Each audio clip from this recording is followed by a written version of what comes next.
Bonjour, bonsoir, dear friends. Welcome to Wine Style.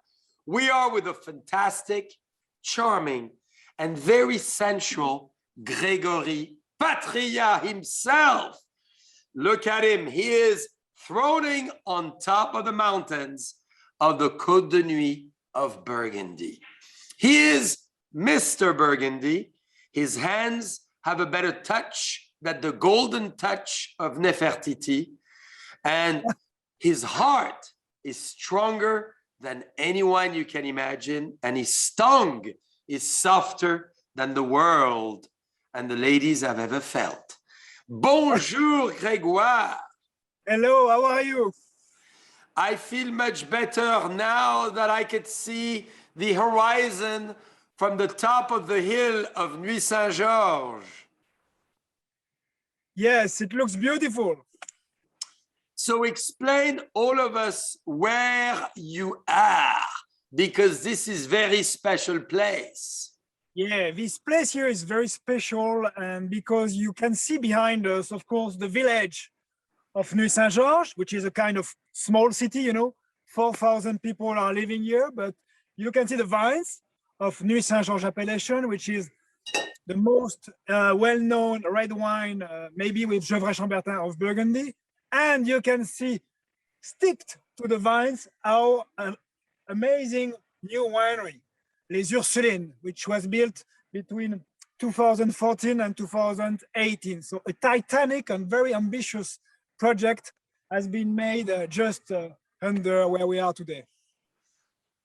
So this is magic. Where you're sitting right now, where you're standing, explain the history maybe of the fault lines, the faille that is coming right there, which is so beautiful.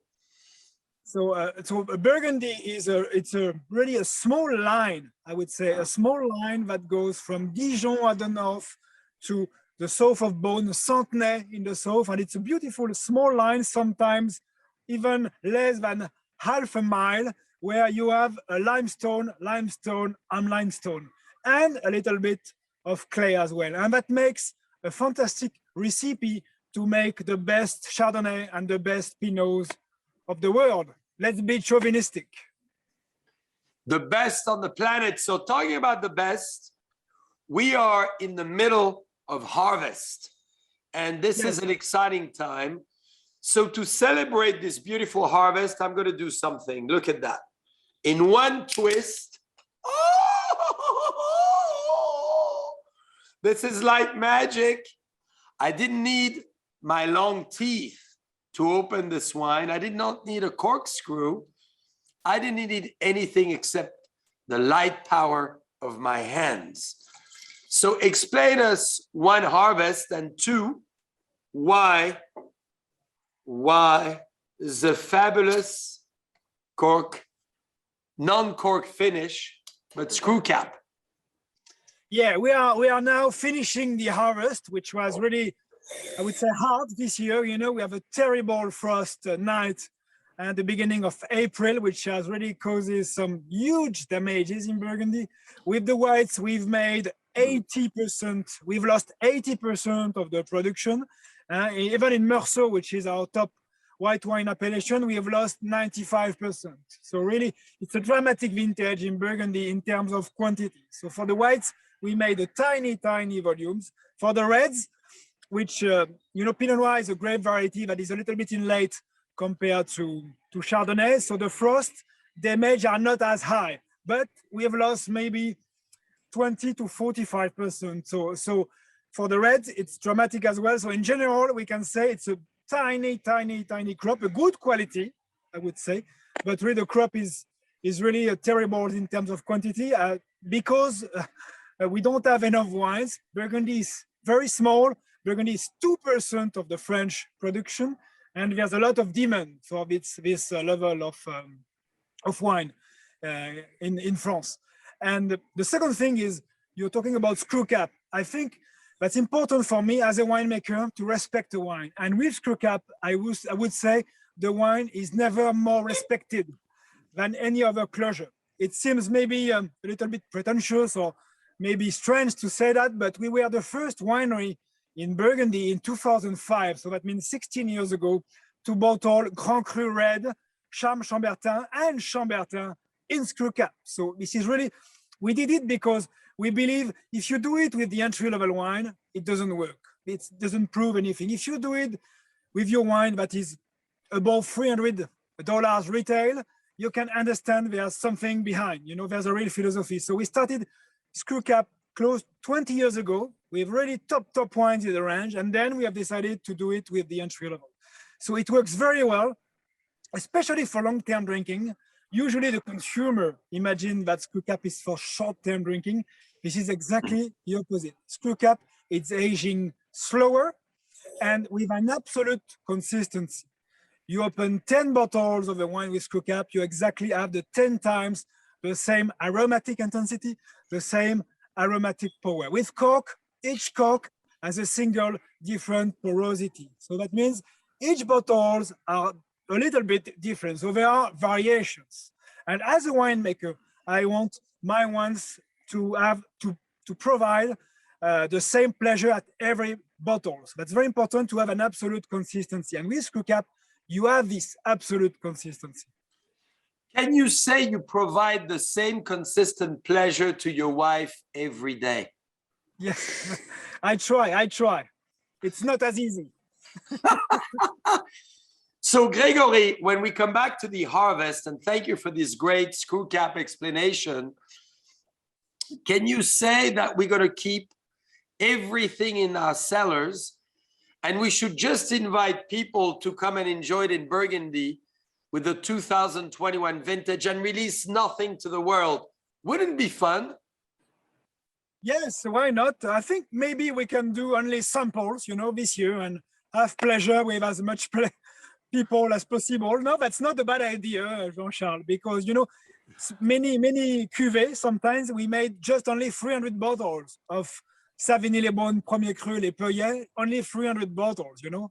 There are a few wines where we just made 1 barrel. Imagine, it gives you an idea of the small crop of 2021. You know what I was thinking? Maybe we should only do small 187 bottles.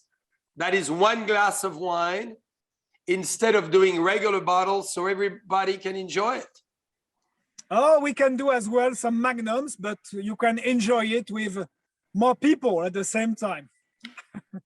I know you like when there's more people around the table, it seems, don't you? Yes, absolutely. And the magnum is the perfect ratio, you know, with bottle. My dream would be to bottle everything with magnums because you have much more aging potential with magnums. And how would you define, and I know it's very early, of course, the 2021 vintage? What would be your words for that vintage that is coming out? Alors, what is interesting with 2021 compared to 2020, 2019 or 2018, that these 3 vintages can be considered like warm in Burgundy. That means with much more concentration, much more alcohol as well. That means sometimes above 14.5. And I think in a way, we've lost a little bit the essence of Burgundy. So 2021, we come back with I would say a classic Burgundian vintage with 12.5 of alcohol. And that makes Pinot with lighter color, but with much more complexity on the nose, much more acidity as well, and much more really, I would say, Burgundian character, in fact. So it's a pure vintage for Burgundian character. We are back to the roots and the essence of Burgundy. Well, that's very exciting. I'm trying now the Bourgogne Les Ursulines. So the symbol of the winery, of course. I would love for you to describe this wine because I need to tell you, I'm so impressed. This is a $35 bottle of wine. So this is the least expensive of what you produce. And Yes. This wine is magic. So the least expensive, you're right, but maybe the most precious and important wine of the winery. Because as I usually say, you judge the credibility of any winery at the bottom of the range. So it's easy to do a good Grand Cru, a good Corton Charlemagne, a good Puligny Montrachet. It's easy because the terroir is already there. You don't need to be a good winemaker to make a good wine here, but to make something very good at the bottom of the range, it's much more complicated and much more challenging, I would say. So for me, it's really the most important wine of the range. You judge the credibility of the winery here.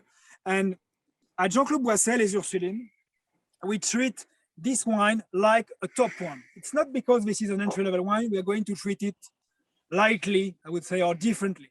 It has to be treated the same way as a Grand Cru. So that means there's the same oak treatment, aging process. We use bigger barrels. So that's our signature at the Jean-Claude Boisset winery. Instead of using 228 liters, we're using 450. So imagine a double cask, double size. And that makes wines with less oaky character, less vanilla, coffee cake, torrefaction aromas. But that makes wines with much more precision, finesse, elegance, and terroir, in fact. The terroir impact with these big barrels is very, very important. So the style of our Bourgogne Chardonnay is always finesse, minerality, persistence, and elegance. Never too much rich, never too much full-bodied. So it's all about finesse and elegance. So you like the bottom and you like big. So that's impressive. That Exactly. keeps the world very happy that way. So tell us about the Pinot as well, because what I'm a big fan is the pair together.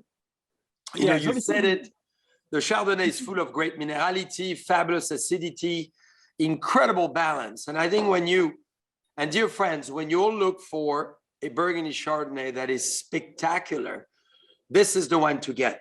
Now, tell us about this Burgundy Pinot, because this is as well something very difficult to achieve.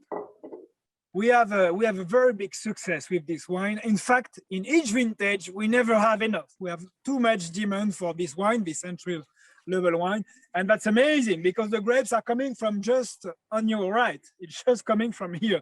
So that means 2 minutes, 3 minutes walk from here, the grapes are coming from here. So mostly from Nuits-Saint-Georges. So it's only coming from the Côte de Nuits area where we are today. So it's a pure Côte de Nuits red wine, red Pinot. Wow.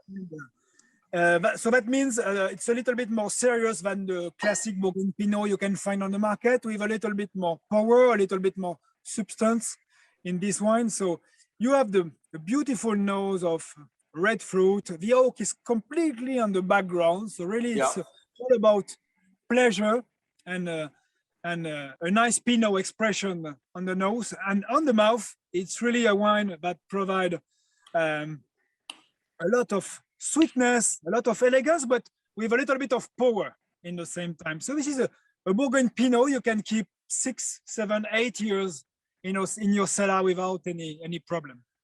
So when you say it's very Pinot Burgundy, which is obviously very different in Sonoma Coast, Russian River of California, what do you mean by that? Alors, compared to California, in Burgundy, we don't have a lot of sun. So we're happy to have some sun. So here, there's not a lack of sun. The climate is cooler. And that means when you reach 12 of alcohol in Burgundy, you can be happy. You can say the Pinots are ripe. In California, you have more sun, a little bit more alcohol as well. So the expression of Pinot are completely different. In Burgundy, it's really more, in California, it's more really, I would say, red fruit, dark fruit. It's more dark fruit, more exuberance, a little bit, more sweetness. But with the Pinots in Burgundy, it's like you have always strawberry on the nose, framboise. I don't know the word in English. Raspberry. Typical Pinot is cherry, raspberry, strawberry. So really fruit that are really, it's typical Pinot nose, I would say here. It's absolutely magnificent. I got to tell you, I'm very impressed about this vintage as well. It's 2019. And I'm so glad. What kind of food? Because you're a big foodie as well. You're very athletic. You're training for the marathon, but you still love food. I know that. So what food would you pair it with? What is interesting with Pinot, you know, you can really pair it with plenty of food. I love Asian food, you know, even with sushi. Bourgogne-les-Ursulines with some nice sushi is beautiful as well. And of course, you can use it with white meat. It's always perfect. And with fish, Pinot is really, really interesting as well. So as long as the sauce is not too spicy or too strong, or the food has to be quite light, you know, because Pinot is light, is easy, is hyper fruity. So, Gregory, you have a gorgeous wife, Vanessa. You have a beautiful daughter who is top model.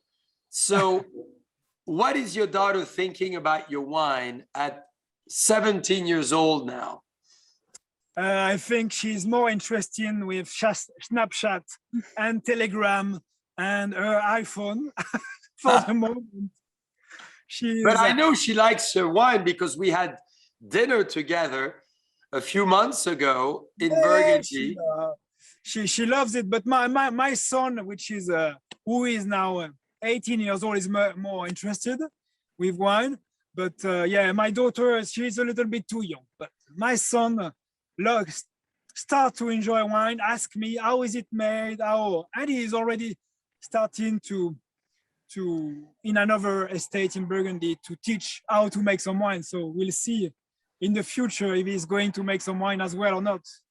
Well, we want to make sure that we bring him in, maybe in our world, in the US, or yes, possibly in Burgundy, so he can learn more and have his eyes open to two different worlds of Pinot. Yeah, absolutely. I would love him to go in California to really open his vision and to live a little bit Burgundy at a young age like that is really fantastic. Well, Gregory, thank you so much. What a fun time to be with you during harvest, to see you on top of the Côte de Nuits, the most magical place. So, dear friends, when you all visit Burgundy, we're going to take you to this magical spot where Gregory is. You could see our winery in the background, and I know Diana will show us the winery zooming in. And here we are, Harvest 2021, dear friends. Either we'll do half bottles or we're going to do the big size. And you're going to have to invite friends to share it. So, Grégoire, merci beaucoup, camarade. Thank you so much, camarade. And we cannot wait to see you again soon because we want to talk more wine and more Burgundy. Ciao, ciao.